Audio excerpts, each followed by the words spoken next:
People pay good money to see this movie. When they go out to a theater, they want cold sodas, hot popcorn, and no monsters in the projection booth. Everyone pretend podcasting isn't boring. Turn it off. Turn it off.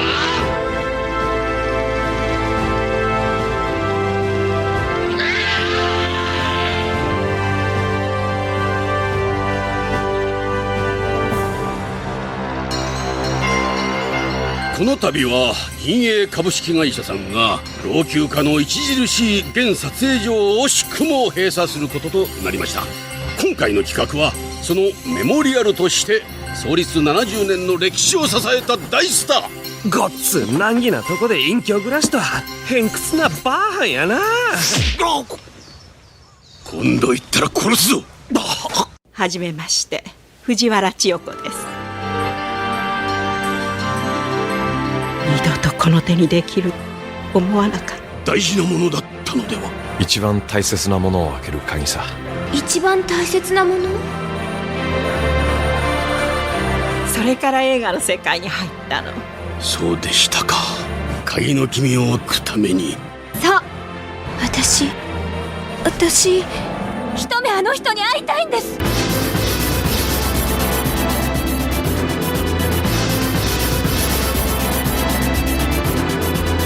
なんだって私なんかに構うんだい。お姉さんはその男を助けようって気持ちと何が違うってんだ。その方何か隠しておる。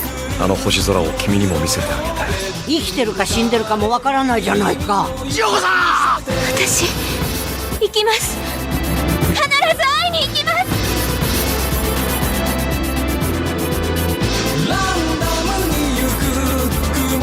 ごっつドラマティックや。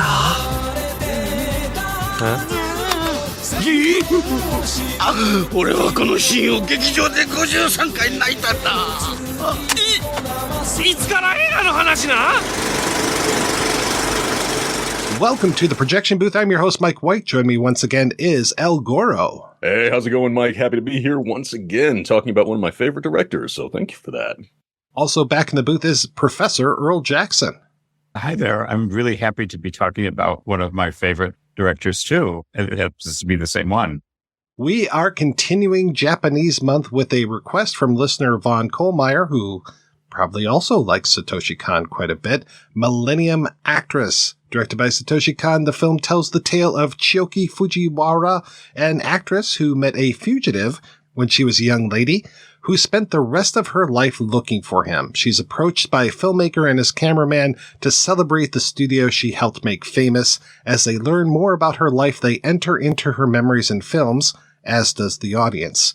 We move seamlessly between fantasy and reality in this beautifully animated film. So, El Goro, when was the first time you saw Millennium Actress, and what did you think? It had to have been over a decade ago. It was a title that I was seeking out because, as I mentioned from the jump, Satoshi Kon, I regard him as one of the finest directors in animation ever, regardless of geographic origin, and even beyond the realms of animation. His particular style of filmmaking resonates with me on a very deep and personal level. And like many people around my age, my very first exposure to him would have been something like Perfect Blue. I distinctly remember the advertisements on it on the old manga entertainment VHSs, and that certainly caught my attention. But then the next one I saw wasn't until much later, which was 2006's Paprika. And when I watched, that was the lightning rod. That was the moment where I realized I needed to see everything else he had done. Now, unfortunately, due to things we'll talk about later, his filmography is not terribly deep, but it was a tremendous journey discovering these films. Millennium Actress certainly amongst them. And Earl, how about yourself? I saw it first in movie theater in Seoul, and I didn't know much about it. I knew about Satoshi, of course, but I went in unprepared for it, and it absolutely blew me away. I think he's one of the most important filmmaker thinkers about the interface of technology and subjectivity. The live-action filmmaker I would compare him to most is Adam Egoyan, actually. Adam Egoyan always does something with technology and loss and memory in his early work, anyway. I think they're really poignant. And Satoshi Kon really hits the mark in ways that I don't think any other anime person has ever done. So this was a first-time viewing for me, and I'm really glad Vaughn had requested this one. I have seen Perfect Blue. I was telling El Goro before we started to record that I've had some very overzealous listeners and folks that have followed through the zine and through the podcast where they're just so outraged about how similar Perfect Blue is to, say, Black Swan or the other works of Aronofsky. So I watched that and I was just like, yeah, this is pretty good. I enjoyed this. This is nice.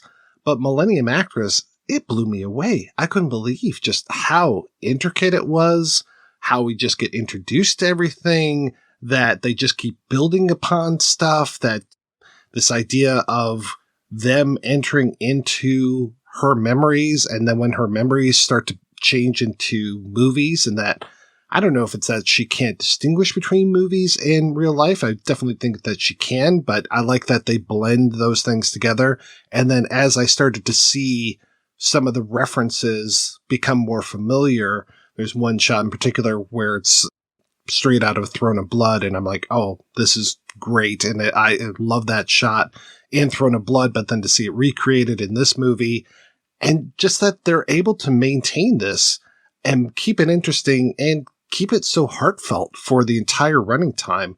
I really enjoyed this movie.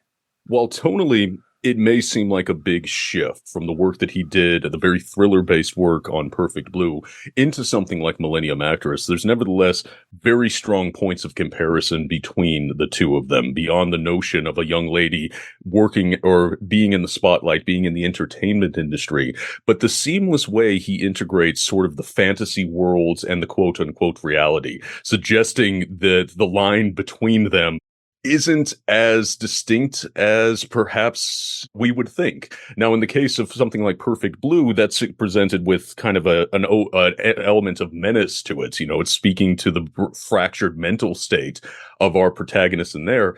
In here, however, it almost feels uplifting. There's a notion of the reality of Chiyoki versus her quote-unquote real life and the life on stage. They're integrated. They're all part of this journey, not only for her, but also the audience's perception of her, personified by our cinema otaku character of Genya. He knows her as this celebrated actress, as this icon, and he gets to know the real her in the context of this conversation they have. But it's all very much couched in the presence of these kind of iconographic roles that she had over the course of her career. There is a structural similarity between Mimania, who was the stalker of Perfect Blue, and Genya. But Genya is not psychotic, right? That's a major difference, but they both are heavily invested in a person whose real life has very little to do with the images that she's left us. The other difference would be that with Mimare, the actress in Perfect Blue who leaves the world of Idol to try to become an actress, she is actually victimized by the character she creates. That doesn't happen with Chiyoki, because Chiyoki only does the movies to continue her quest. So these characters seem to have no effect on her except as vehicles towards the other that she's aiming at. Absolutely. And it almost feels, and again, the comparison to Perfect Blue, the idealized form of the self, the popular perception of it. In the case of Perfect Blue, it was destructive in the source material, but in this case, it is Choko's own questing. It is her own love that infuses her fictional characters with a deeper amount of resonance. At least that's the implication you get. It is her perpetual pursuit of this romantic figure from her past that gives her characters greater depth and greater sort of resonance. I love how we are setting things up as a mystery.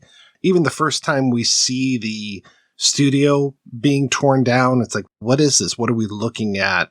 Is this post-war type of thing just because we see all these buildings that have been destroyed? No, it's actually being cleared out. And here you're talking to this actress. And then when we have Genya come in and gives her this key, there's two mysteries already by this point. We've got the mystery of what is this key, but we also have the mystery of the movie that we see opening up this whole thing, which we don't necessarily know is a movie at first because it's being shown as if it's really happening. It's this whole thing with a spaceship and her taking off and trying to find something. And then we realize, oh, this is being shown on a screen and it's Genya watching this. And then when we get to see him rewind the tape that he's working on, it shows the movie backwards, or at least some of the highlights of it backwards, because it's going through her career that way, which is a nice presaging of what we're about to get, which is taking us through her career more chronologically, but stopping back in and seeing what's happening in quote unquote the real world. And just that they mix those worlds so much between her memories, her movies, and what's happening even in the real world, that he has a cameraman along with him and the cameraman is filming the memories. I wish that at the end of the movie that they had shown what was actually on his tape, because we don't know what he's seeing, but he seems to be seeing almost the exact same things that we're seeing, which really puts him and us in the same position. And he's important because he's not a believer, right? He's like the objective witness who even still gets drawn in, which I would suggest is people who haven't seen these great films of Japanese classical cinema don't believe that they could actually get drawn in. They would if they actually gave themselves up to them. And I think that's what happens with him too. It's notable that whereas Genya will actually start taking on the roles in these films, including down to a point where he's basically Zatoichi in one of these movies. He so looks like Zatoichi, yeah. But you have his cameraman who is always this kind of third party, who is always just being the observer, talking about the insanity of it all, but at the same time never fully immersed within the narrative like Genya is. That also happens in Paranoia Agent, like in the 5th episode where they capture the kid who thinks he's some kind of superhero. But there's two detectives. There's Maniwa and Yukari, and Maniwa plays the same kind of superhero card game as the psychotic kid. So he becomes part of the psychotic kid's story about the quest against this monster, whereas the other detective has never played the game. So he remains an objective observer of these two people in a joint fantasy. It's essentially the same structure as it is in Paranoia, as it is in Millennium Actress. In other words, Satoshi Kon is incredibly consistent across his work on the ways people's subjectivity engage with the media texts that they're focusing on. He has these sort of reoccurring themes and even just reoccurring iconography that finds different sort of iterations, different manifestations throughout his career. And rather than that being pat as, oh, this is the guy playing with the exact same territory, I really enjoy the slight different variations that emerge between them and emerge between the different sorts of reoccurrences of these particular thematic territory. Again, you compare Perfect Blue to Millennium Actress and then further on into Paprika, it is very much consistent as a singular body of work. The other thing that differs Millennium Actress from the others is that it is also relying on actual Japanese film history. What she's the young girl, I think she's modeled on Takamine Hideko, her early work. And then the rest of it, I think she's modeled very loosely on Hara Setsuko, because Hara Setsuko retired in 1962 and then never gave interviews. And what drove her through the films and also ended her career, it remains a mystery. In some ways, Chiyoko does what Hara Setsuko never did. She does open this up to us. If you just watch Millennium Actress and you do see this progression of sort of Japanese cinema from the wartime melodramas that he initially gets into Chanbara, into Jedi Geki, into even onto kaiju movies, it really does feel like, okay, here is a very sort of Cliff Notes version of the history and development of Japanese cinema. And yet at the same time, there was an interview with Satoshi Kon in the book The Illusionist by Andrew Osmond, where he pretty much pointed out, it's like he didn't consider himself to be a film historian. He was drawing upon movies he himself grew up with and using that to inform, in addition to the research that he was doing. But this wasn't really coming out of the same kind of otaku fascination with cinema that Genya has. This wasn't the product of a film historian trying to allow me to do a survey of Japanese cinema on screen. That's just how it came out. Satoshi Kon is the psychologist, and Genya is one of his case histories in some ways, I would think. But he has a respect for Genya. He's not pathologizing him the way, of course, Namimaru was. Which was nice to see, because you look into Kon's own background, and he comes from otaku stock. He was a geek in his own right, and his interests and things like that, coming up in the manga world. And it's nice to see him show that somebody could have these kind of interests without them necessarily going into, appropriately enough, mania. He's articulate. He doesn't just do it for himself. He finds a way to make this another statement, which is extraordinary. And it's such a rich and elegant statement across his work. The otaku in Perfect Blue was all about possessing the thing that they were obsessed about. Whereas Genya's manifestation of fandom, and this shows through in his actual actions, but also critically in the characters that he takes on when he himself, it becomes part of the film. He's always trying to help Choco. He is there to support her. That is his role, as he views in the fandom. His giving back. He doesn't want to possess Choco. He wants to help her. It's so critical when we get shown that he actually was part of her life. That's like a second act twist type of thing where we realize, oh, he's actually there. And when they show the photographs, quote unquote photographs, which are drawings, of course, because this is an animated film, and we see him in the background, like focusing on that guy way back there. Oh, there's Genya right there.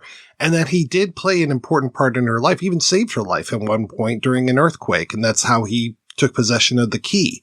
Then she gets the key back, and I'm like, wait a second.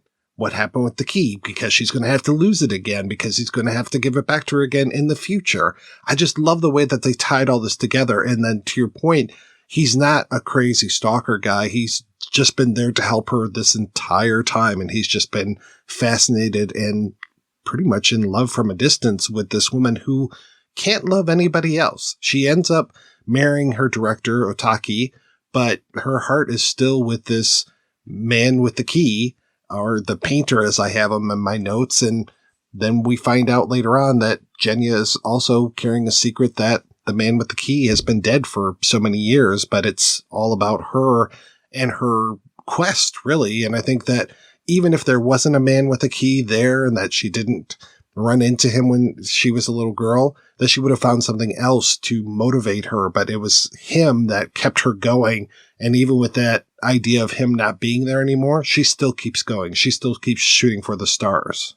The one wonders, that just that notion, if she hadn't encountered that man with the key that was coming at a critical time where she was trying to decide whether she was going to pursue this actor's career, would that have been the path of her life? Was it that sort of exposure to romance? And that's romance beyond the interaction between people. It's a view into a more romantic world that kind of freed her and gave her that sort of wellspring of emotional content to inform her performances. Would she have become an actress if she hadn't encountered the man with the key? Remember, she just gave up when the director tried to talk her mother into letting her go. She had just shrugged her shoulders and left when she encountered the man. And then I think she manipulated the guys to manipulate her mother about the national film policy to get there. But I do think that this is a kind of turning point that it's like the mobile structure of the film. The film has several structures. There's like interlocking histories. There's the history of her career, and there's the history of Genya. But then there's what traverses them is this drive to find this guy. It's really an amazing constellation of drive and structures. And also the history of Japan. You have so much about Manchuria and the war and just playing against that, plus Japan's rich filmic history as well. So yeah, having these nods to some of these characters and some of the films, and we're seeing that all play out, and we're seeing it play out in such beautiful ways. There's so many just amazing shots in here where there'll be like a group photograph and she will actually run in from the side and then join the photograph. Or she's running through, there's montage where she's being transported, and I think she's on a horse and in a rickshaw and a whole bunch of other things. And she's just moving from left to right across the screen, just going through all of these different phases, and some of the art style changes depending on what era she's in, what transportation that she has. And then, of course, you've got Genya as the rickshaw, the pedicab driver, running out in front of her and, again, trying to help, to your point, Ian. Yeah, he's always there trying to move her along and to help her out. There's one poster, too, that is really amazing for its intertextual. Right after she says, "We were so busy in the 50s," she poses for a poster where there's a man hugging her, and she's much shorter than the man. And the title of the film is Meguriai, which just means encounter. But that poster really is the poster for this 3-part melodrama that was an amazing hit. It was called Kimi no Nawa, which means "What is your name?" And the very successful anime took that title from that film. Obviously, it wasn't made yet, but he knew exactly what he was doing. When you can recognize the film, it's always one that's a major force. That film actually was produced by one of the people that had been purged after World War II. This was his comeback as a producer. So there's all sorts of things going on between the lines on this. There's nothing accidental in the things he decides to quote. It seems a reinforcement of the kind of the political subtext that permeates throughout this. The person that she is pursuing is somebody who's actively standing against the conflict in Manchuria. That this is somebody who is a dissident in this very right-wing government at this time. I think she even mentions before her career started the tilting towards the right that the country was going for. It's a reoccurring thing within Kon's works. You don't hear huge political statements, but it's always there within the subtext, just like it's always there in a contemporary of his and somebody he had worked with in various projects, Katsuhiro Otomo, who of course did Akira. You can find those little bits of the political commentary, though in the case of Akira, it's a little bit more on the nose and a little bit more overt than what Satoshi Kon does. But it's still, as somebody like me who is coming from an outsider's perspective, I know there are certain things that I'm missing, certain points of reference that are going over my head. So laying out, the significance of that film, that's very welcome to me. So speaking of Akira, did you notice that there is a sign there for the 2020 Olympics that is in ruins? Yes. Talk about forecasting. It's amazing what happens in these anime. Watching the background, watching all those movie posters and it looks like fan magazines that are laid out on her table. It's just so rich. And I'm like, there's that thing from earlier, and just catching those and then knowing that there's so many references that I'm just completely missing. It's when she dresses up like a warrior at one point, I'm just like, okay, that kind of looks like Queen Himiko that I've seen in a movie before, but I'm not sure. So I'm so glad that you guys are here, because there were just so many references where I'm just like, this seems like it means something, but it is completely over my head. But at the same time, I don't feel like I'm lost in this movie. He is definitely taking me by the hand and leading me along. But I think there's a much richer viewing experience for people that are more familiar with Japanese film than Japanese culture. Fan magazines also serve to give us the titles of the films that she did. And these titles really reflect the language of those periods. Like her first film, which is the fan magazine shows her at a train station, but the title is Kimi o Shitaite. Now, no modern film would ever have that title. Kimi is the affectionate word for you, but shitao is a semi-classical Japanese word for yearning or longing. So it's yearning for you. It's a beautiful title. There is no movie with that title. But then the one where it shows the actress that hates her, the one that she shoots in Manchuria, is called like The Scars of Valor. And there's just this very different feeling with that. Those things are really clever. And they're just like spread out on her table. And then it just keeps going. I was curious what you guys thought of the witch that shows up at one point with the spinning wheel and who gives her, 1,000-year tea. So it feels like there's a curse, but she doesn't feel too cursed. If anything, at the end of the movie, it feels like she goes on forever. She has taken this 1,000-year tea and that she will just continue to live for 1,000 years. I don't know if that's the thing of her going off into the stars, but what did you guys think of the witch that continues to come back?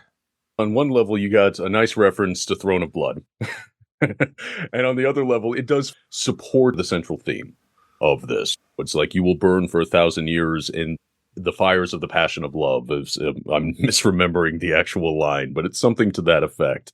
And that is very much part of her entire journey. She is, in one sense, cursed to perpetually be chasing this man that she will never be able to find. As we ultimately discover, she was never going to find this man, but she is ever in pursuit.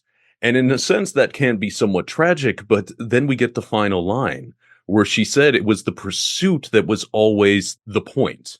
That's what gave her the drive for life, that perpetual pursuit. So it's a curse, but at the same time, it's also a blessing because she forever had that thing to always look forward to.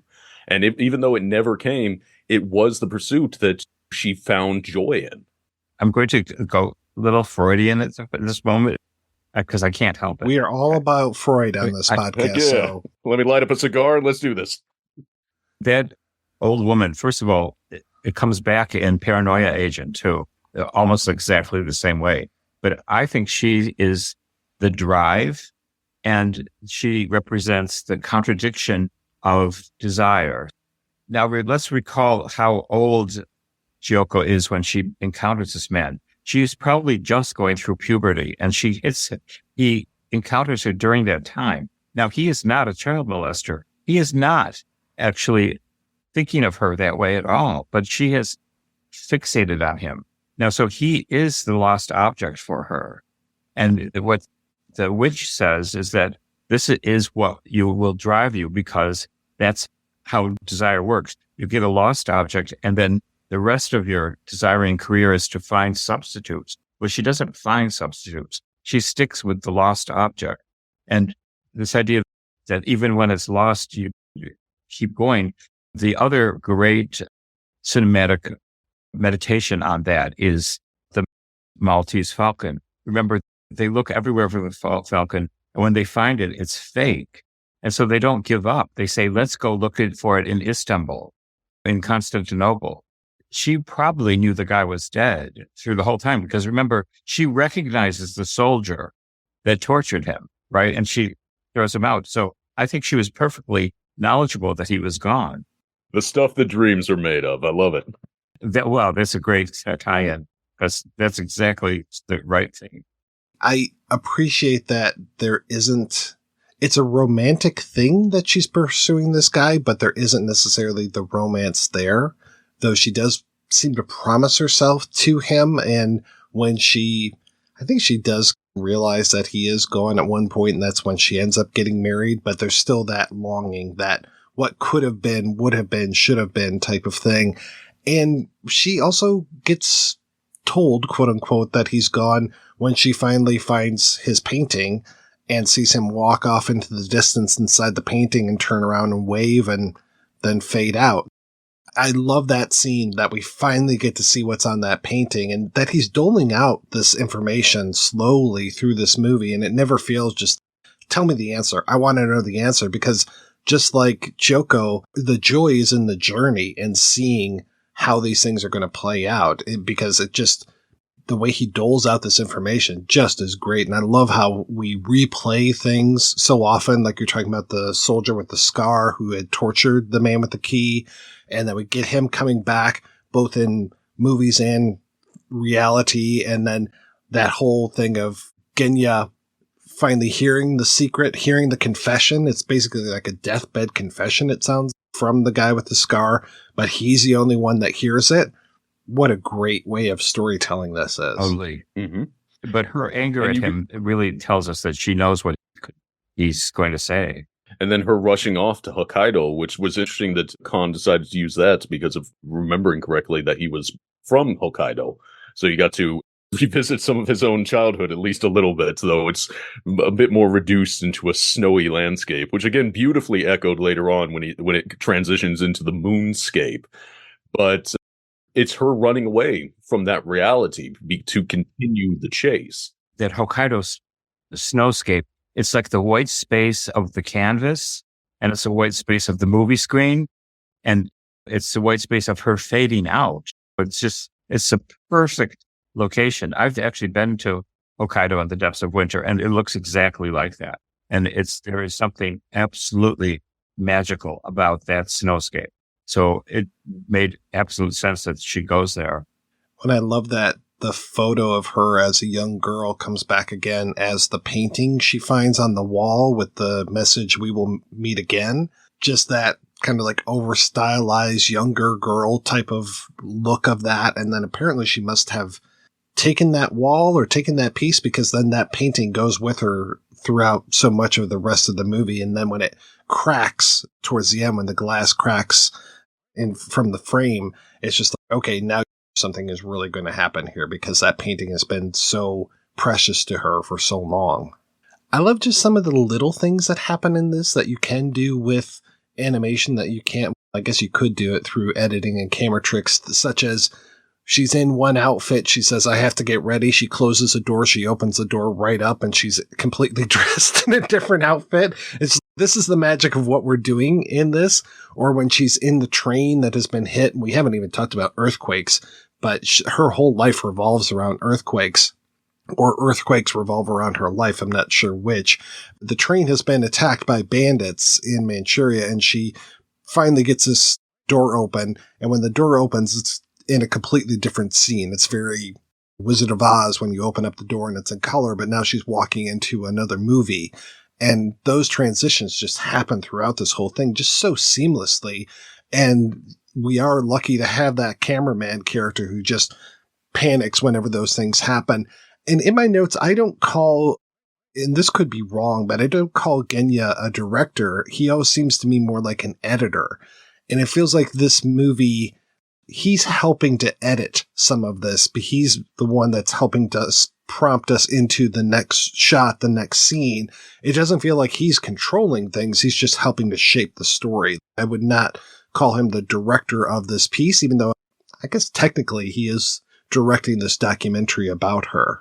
He's a documentarian, and while the role of the director of the documentary is to shape the narrative largely in the edit, everybody works slightly differently, but most of them will agree that they're meant to be observing. And during the time, his role is to be that sort of observer of what's going on. Now, that line blurs when he starts actively entering into it. He can't help himself but become swept up in her narrative. And then, as of course we find out, he's always been a part of the narrative of her life, going back decades upon decades. But one of the things you were talking about is the notion of what could be accomplished in animation, and also pointing out that the seamless transitions between scenes into eras, into reality, into film, all of these things coming together, that this, yes, it could very easily be accomplished in the realm of live action. But one of the things that I think benefits from the approach of using animation is it primes the audience to be more willing to accept these sort of dips into surrealism. And it's one thing I've talked about frequently, is that the easiest sort of venue for surrealistic imagery and just things that defy our understanding is in animation. Because ever since we're children, we're primed to accept the unreality stroke reality of an animated world. And our conceptions of what is possible in the animated world are much, much looser compared to what we experience in a physical world. And so in live action, I think that those sort of transitions would have been much more jarring. Reading in the background in this, they talked about the notion of using or creating an animated trompe-l'oeil, the notion of a 2D image that gives the illusion of 3D. But in the concept of Satoshi Kon, he took that in a more abstract sense. He wasn't necessarily trying to make a 3D effect through animation, but rather to blur the lines as to what animation could be and the reality of this animation, to blur the lines of what our expectations are, but at the same time presented in a way that just organically flows. And part of it helps that we have this kind of outside character in the form of the cameraman to give voice to the audience of what the hell just happened. So that helps ease the transition. But I still maintain that while this is everything he did in this film could be accomplished in live action, but there is an intangible quality to make it in an animation that makes it work so much better. And that's true of so much of his work. There have been talks about various people attempting to adapt his material and remake it in a live action context. And honestly, I think the best approach to it is just what Aronofsky did. Grab some of the visuals, because if you try to do it as a whole, you're going to lose something. He does the same thing in Perfect Blue, but he makes it a nightmare because it's only an anime that we would be sharing her delusion. Those delusions wouldn't work in live action because we would see who the woman is that's pretending to be her. That blurring there has no third-party objective viewer, so there's no cameraman, right? So we are trapped in the delusions, and that is why that's scary. Here, we're invited into the living nostalgia of this cinematic legacy, which is remarkable because it's exactly the same technique with entirely different effects. He's doing such a smart job when it comes to your foreground, your midground, and your background, and really separating those out. I think one of the first shots is of a cityscape, and you can really see the planes going off into the distance. And they play with that so often in here. Like I was talking about her running into a photograph. There might be something in front, and she's running behind it and then moving into that midground. And there's something behind the midground that she might move into later. And just he's always playing with that and giving us this really wide sense of depth in a 2D style, in a 2D medium. There is no 3D to a screen, but he gives us that illusion so much, and he's just playing with that so often. And even with things like there's a moment where there are a whole lot of bombs that are being dropped, and that almost looks like it's 3D animation, just because it's so vivid to see the shapes of those bombs coming at us. Which is always a mark of what I consider to be just great animators. And it's the same thing to bring up Katsuhiro Otomo, that if you go back and you watch Akira, one of the things that you find, particularly if you look at some of the storyboards and the animatics of it, is whenever they would have a layered shot, particularly with a lot of people, they would individually animate the complete motions of those characters, despite the fact that when all these things were layered on top of each other, you would hardly see these characters. You might see a shoulder or a head, but they had actually animated the full body of them because they wanted them to have a reality that even if you conceal it with foreground elements, if you don't animate the whole thing, you're not going to capture the motion quite right. It's not going to impart across it. And it's something that great animators will always pursue, that extra step. It's one of the terms that arose in the animation circles comes from Who Framed Roger Rabbit. It's called bumping the lamp. That there's a scene in Who Framed Roger Rabbit where Roger Rabbit hits a lamp and it swings back and forth, and they had to animate shadows on Roger Rabbit in order to reflect that swinging lamp. Now, they didn't have to do that. Everything in that frame was designed very meticulously. They chose to. They chose to bump the lamp. They chose to go that extra step.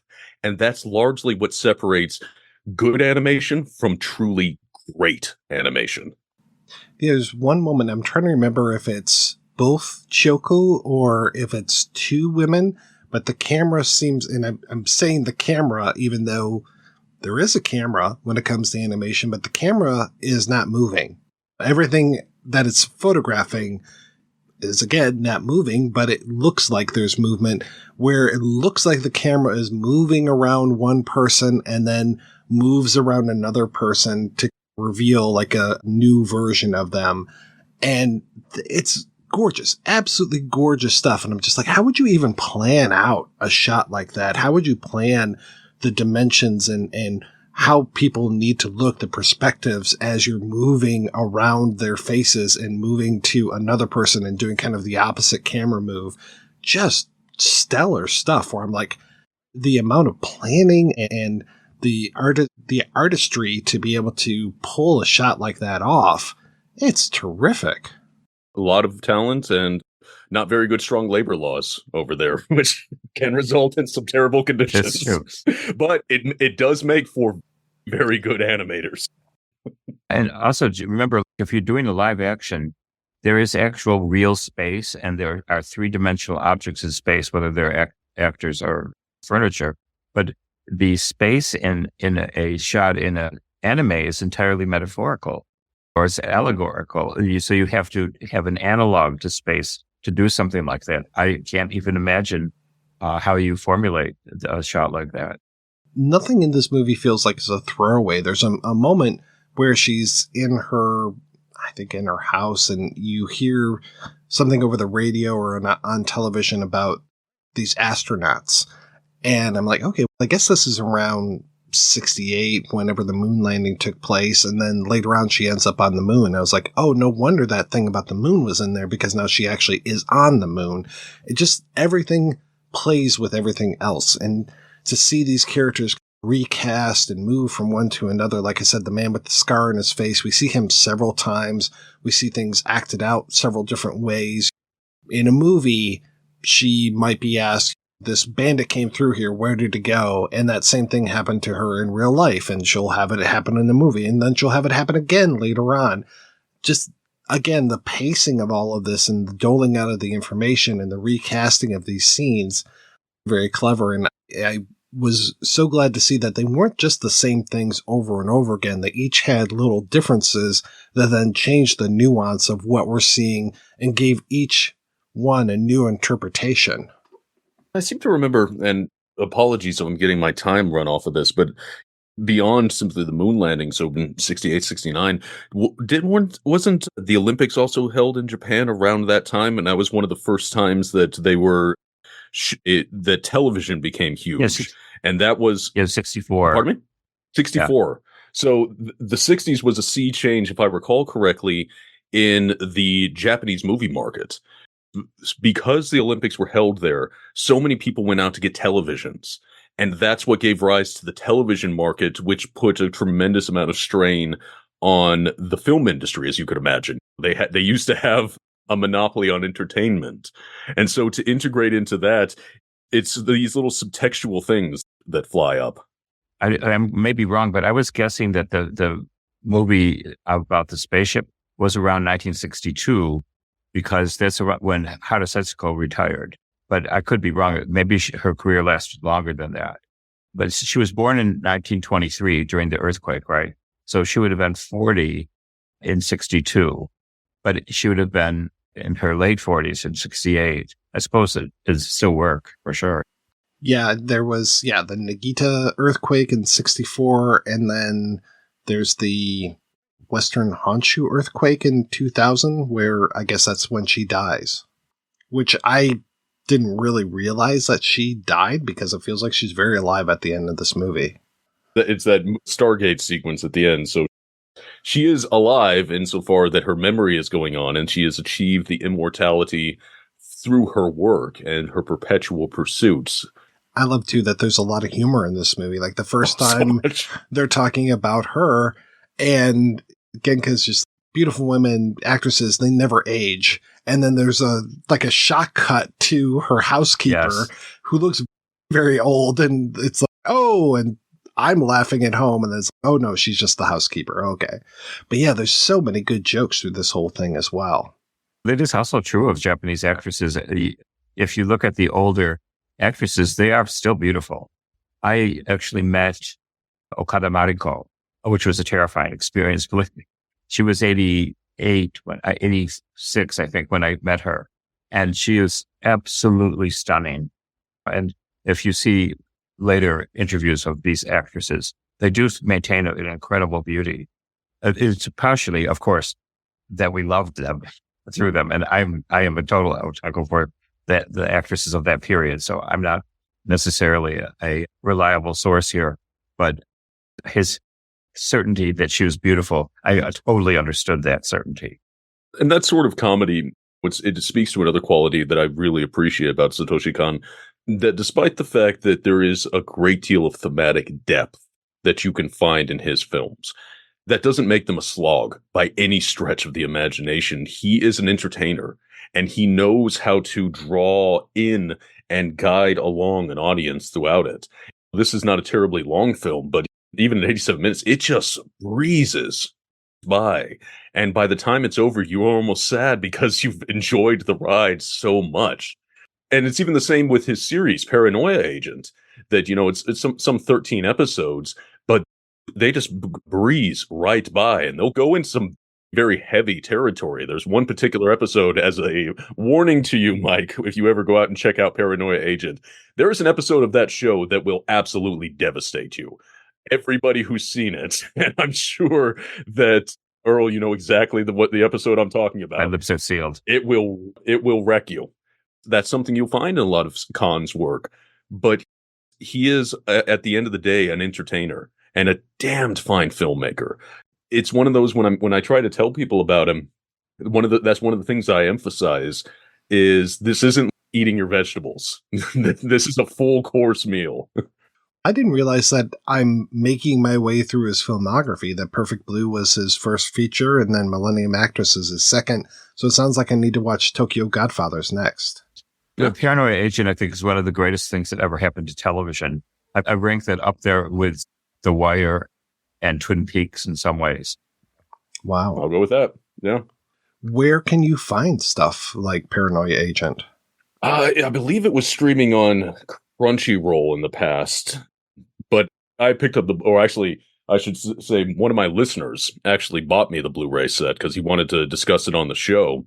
And normally I'm reticent about talking about series on a movie podcast because it represents a certain investment of time, and I'm a movie guy.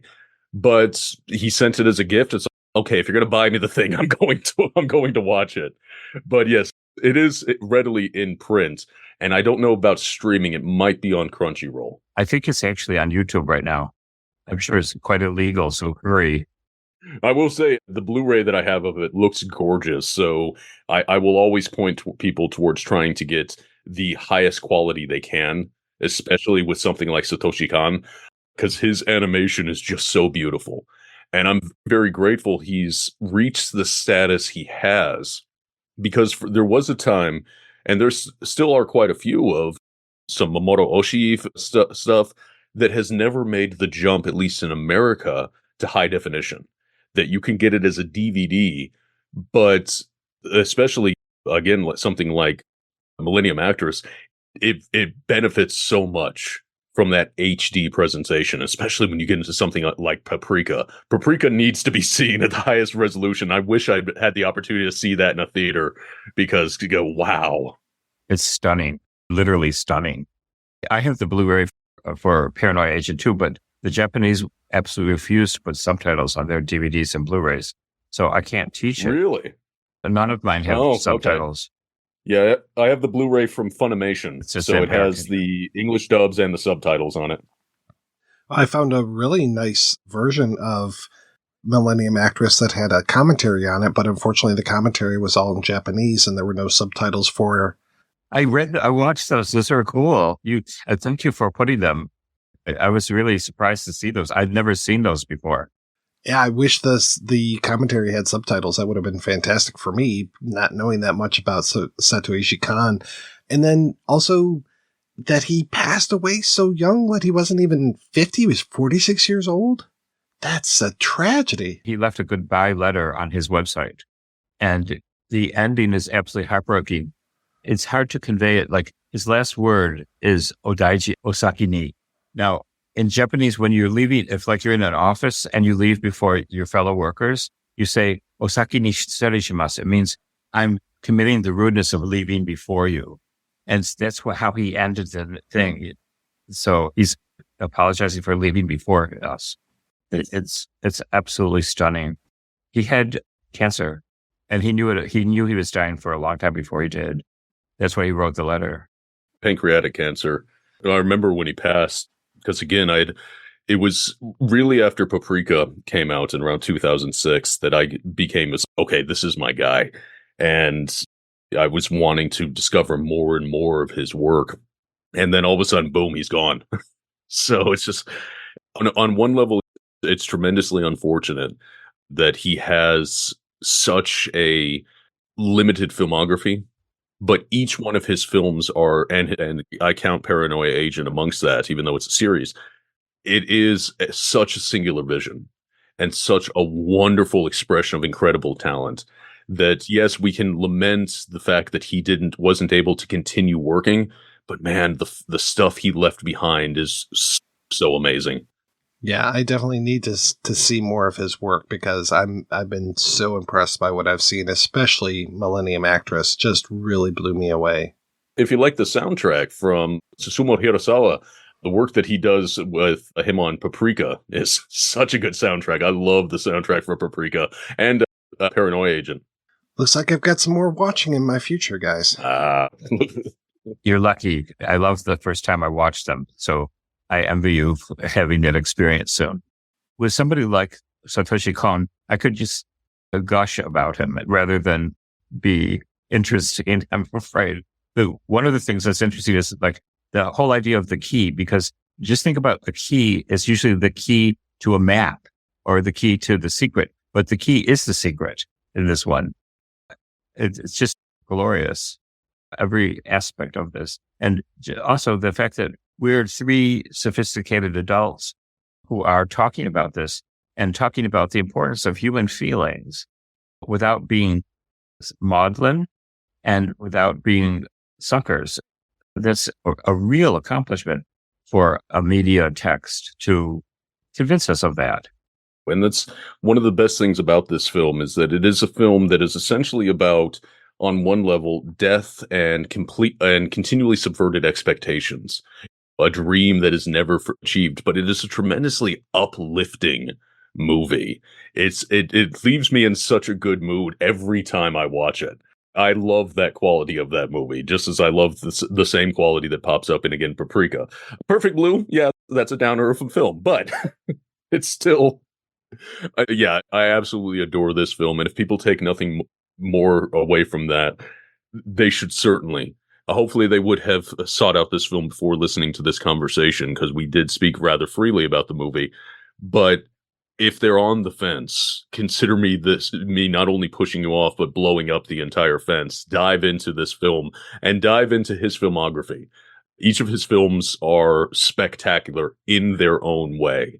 I can't say anything more than that. I adore this director. It's almost surprising that he was able to make all of these films, because he's so much smarter than general population or the general business world. I'm just so grateful that they let him do this. If you see somebody like, I know Hideaki, but I love Evangelion, but there are lots of parts where it's just dead weight. It's just so expository, or it's just so self-involved. It loses me, even though ultimately I love it as a text. I'm never lost in Satoshi Kon. I'm always with him. And in a world where, particularly in anime, and it's only gotten worse these days, where because of the economics of creating these sort of productions, there is a tendency towards, let's just recreate and repackage what was successful before. And it can result into some incredibly shallow works. It's one of those things that I'll talk to people, and I won't necessarily describe myself as an anime fan, because there is a lot of dreck in there. And I have friends that are just, if it's long as it's animated, they're fine with it. Way. But there are these works that I will full-throatedly just embrace. And Kon is absolutely one of them. And he was able to make these singular works that are, on one level, certainly able to resonate with a wide audience, but at the same time do so in a way that doesn't feel like he's simply pandering the tropes. That his stuff is uniquely him. And I think that's one of the reasons they have the kind of the potency that they do. And in both the case of Paprika and Perfect Blue, I read the novels, and this is one of the rare cases where the films are better than the novels. It's really extraordinary what he was able to, he's like re-metabolizes them into something completely different in ways that are just great. And it was interesting when I was doing the research for this, to read that he had intended Paprika to be his follow-up to Perfect Blue. And then due to the fact that the company that distributed Perfect Blue went out of business, that kind of sent it adrift. I'm glad of that. I'm glad that Paprika came later in his career. Yeah. Sadly, it would be his final film, but that he was able to refine his technique even more.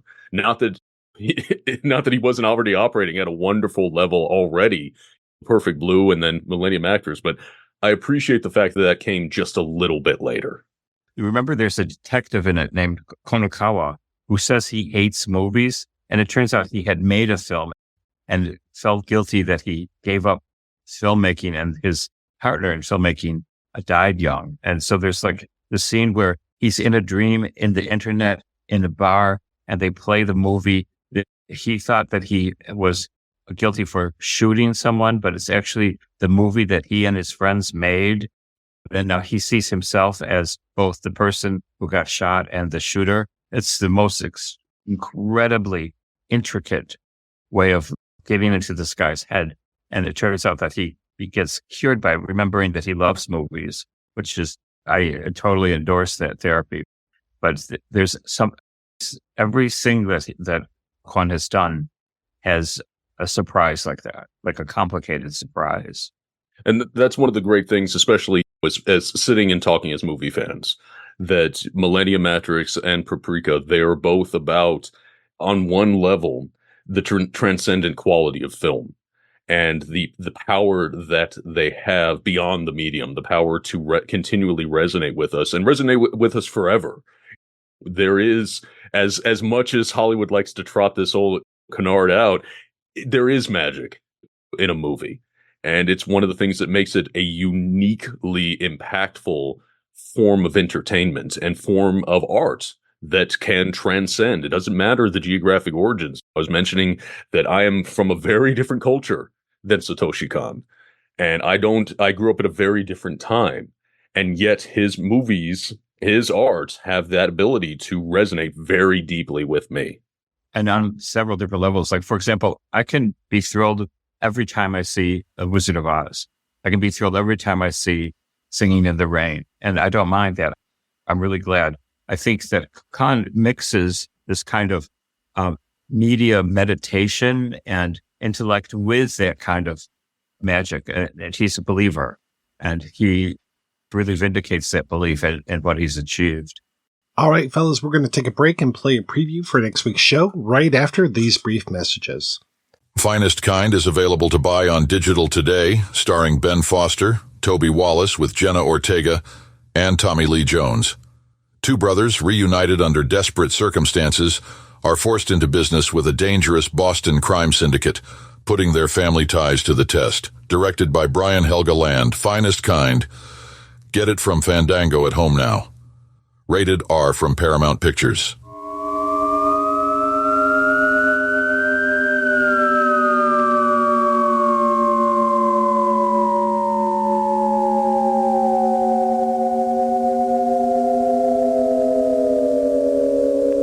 狭い階段を登るドームの見える道。知ってるのか。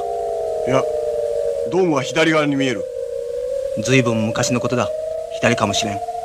僕は工科大学の学生だった。裏切ったのは私よ。行ってあの人じゃないわ。すぐ行って計画を中止してちょうだい。状況は一変した。シュレーディはスパイの処分に関するもんだ。何が起こったんだ。裏切り者がいた。中止は不可能だ。同志たちは配置について。行くわ。時間ね。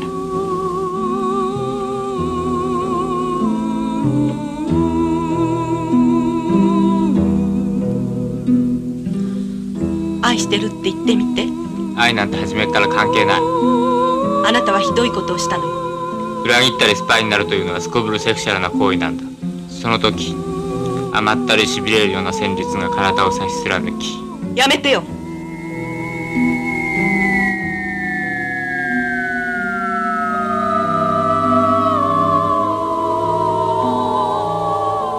たは僕を呼んだ。なぜだ？私を呼び止めようとしたのはあなただわ。なんだって？私をここから連れ出して。ここから？ここは地下鉄のターミナル。誰でも自由に通れる。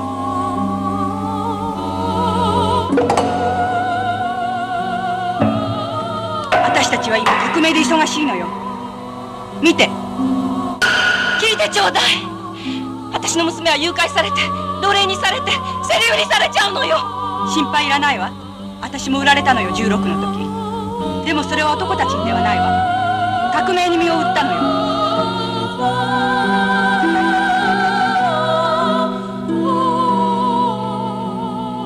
今何時？正午。仲間は集まっている。ねえ、今何時？1時。私は喋っている。今仲間は私を待っている。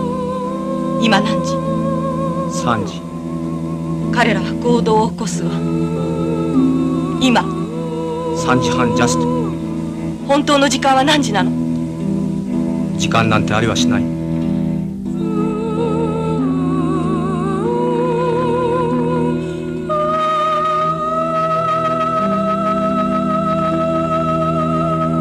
That's right, we'll be back next week with a look at Heroic Purgatory. Until then, I want to thank this week's co-hosts, Earl and El Goro. So, El Goro, what is the latest with you, sir? Right now, if you've listened to me in the past, you know that I'm the host of the Talk Without Rhythm podcast, a weekly movie discussion. And depending on when this episode drops, I'll most likely be in the midst of my annual series of Patreon picks, where I turn all the selections over to my patrons so they can do the work for me and point me in the direction of the movies to watch. Always a lot of fun, because it will frequently, sometimes it'll be stuff I've never seen before. Other times it'll be things that somehow have fallen through the cracks. I love the act of discovery and the continued journey of films. I have no idea where I'll be at when this episode drops, but I'm sure it'll be having fun regardless of what's going on. Yeah, this one is a Patreon pick for me, so thanks again to Vaughn Kuhlemeier for picking this movie out. And Earl, what's going on in your world, sir? David Desser and I are co-editing the first book in English, dedicated to the director Kinoshita Keisuke. I have 2 chapters in that. It's called The Films of Kinoshita Keisuke, Times of Joy and Sorrow. It'll be out with the University of Edinburgh Press. And right now I'm just finishing my own book on the relationship of theory and practice in Japanese cinema. I'm doing 4 directors who also wrote theory, the Yoshimura Kozaburo, Masamoto Yasuzo, Oshima Nagisa, and Yoshida Kiju. So doing Kiju's film next time, we'll be drawing on that. But I'm really looking forward to this series of gigs that I have in the UK this summer. I'm going to be doing a workshop, and I guess it's a roundtable. I'll do a lecture based on my theory book, and then there's going to be a roundtable at the University of London. And then I'm going to the University of Sheffield for the Kinema Club conference, and I'm doing stuff about the relationship of film and film magazines during World War II in Japan. I'm doing all sorts of things. I talk a lot, as you can tell. Thank you so much, guys, for being on the show. Thanks to everybody for listening. If you want to hear more of me shooting off my mouth, check out some of the other shows that I work on. They're all available at weirdingwaymedia.com. Thanks especially to our Patreon community. If you want to join the community, visit patreon.com/projection booth. Every donation we get helps the projection booth take over the world.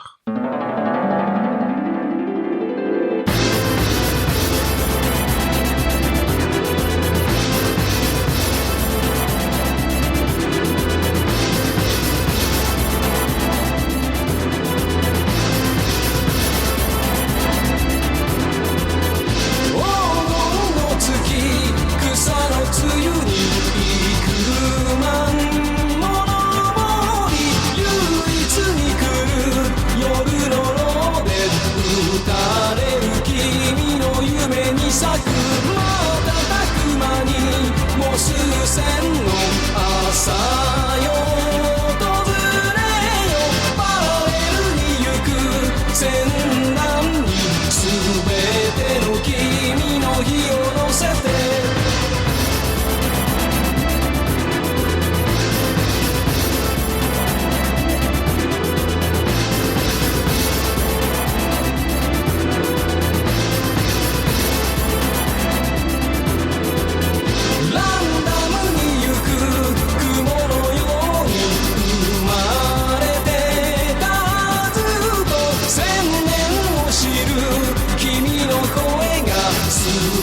ての